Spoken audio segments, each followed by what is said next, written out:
All right, let's now get you some breaking news that's in fact coming from India, where the Directorate General of Civil Aviation, that is the DGCA, has issued a directive to the Air India airline mandating for immediate additional maintenance actions on its Boeing 787 and 7879 aircraft that is equipped with the Gen X engines. This move is aimed at enhancing operational safety and ensuring strict compliance with the regulatory standards. Effective from midnight, that is from the midnight of the 15th of June, Air India is now required to conduct a one-time pre-departure check on all flights before taking off. This includes the inspection of the fuel parameter monitoring systems, the cabin air compressors, electronic engine control systems, operational tests of the engine fuel-driven actuator and oil systems, serviceability checks of the hydraulic systems, and a review of the takeoff parameters. Additionally, the Indian aviation regulator has mandated that a flight control inspection should be included in transit. Inspections until further notice and power assurance checks must be completed within 2 weeks, and Air India must also promptly address any repetitive maintenance issues observed over the past 15 days. All findings and reports from these checks are to be submitted to the DGCA for a further review. The directive has been issued with the approval of the competent authority to ensure enhanced operational safety.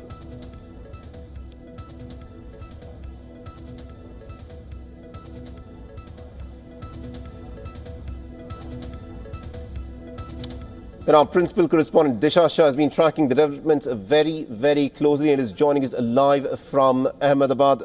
Good evening to you, Disha. You've of course been tracking the developments for us from the place where this gruesome tragedy happened, and now we've got a directive by the DGCA which is now advising Air India Airlines to carry out servicing and maintenance work and has tightened the regulations of what is needed before every flight takes off from the runway.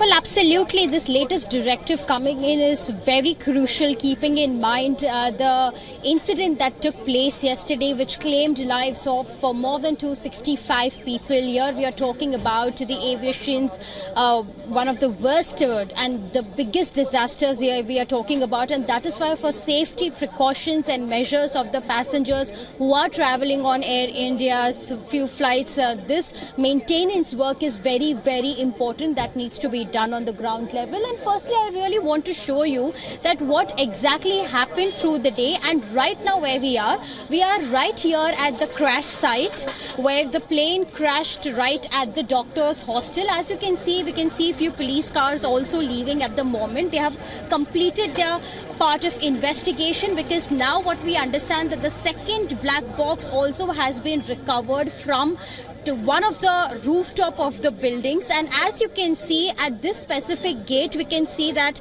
the resident doctors have packed their belongings, who have been living here and staying here, and they have been asked and they have been given an alternate accommodation in another hostel facility which is just residing inside the civil hospital campus. Remember, when we spoke to one of the resident doctor, he clearly said that for the next 2 years the authorities here have given them alternate accommodation, because according to them this entire affected buildings that you see will be demolished, and hence they do not think that they will be coming back here, because it will take a lot of time for things to become better.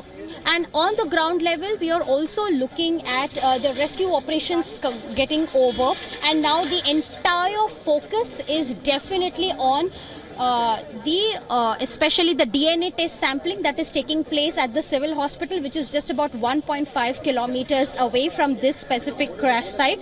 More than 600 samples have already been taken so far, and what we are being told, in the next 24 hours they will complete this entire process, because remember, it's been more than 24 to 25 hours to the incident. There are still more than 250 dead bodies that are kept at the post-mortem ward. We were there earlier during the day, where the victims' relatives are really demanding answers. They are grieving at the moment, and that is why they want to make the DNA test process quicker and faster so that the relatives can get their loved ones' dead bodies as soon as possible. On the other hand, of course, now the black box has been recovered. So this will help the team to investigate the cause of the incident, because remember, these two black boxes are very important to know what happened at the final moments in the flight, the voice recordings, the conversations that took place between the pilot and the co-pilot, even in terms of the mayday call that was done at the last minute, what exactly was the conversation, and even if you talk about the speed, the altitude, everything will be known as far as from these two black boxes are concerned. So now the inquiry committee is definitely looking at that to ascertain the cause of the incident. Absolutely, indeed, Disha. That, of course, is going to be a crucial piece of evidence with which the investigators will piece together the last moments of what happened on this flight. We'll have to leave it there. Thank you very much indeed, Disha, for joining us and getting us those updates from Ahmedabad. And for now, though, it's also a wrap on this edition of our broadcast. Thank you very much indeed for watching WION World is One. Stay tuned. For all the latest news, download the WION app and subscribe to our YouTube channel.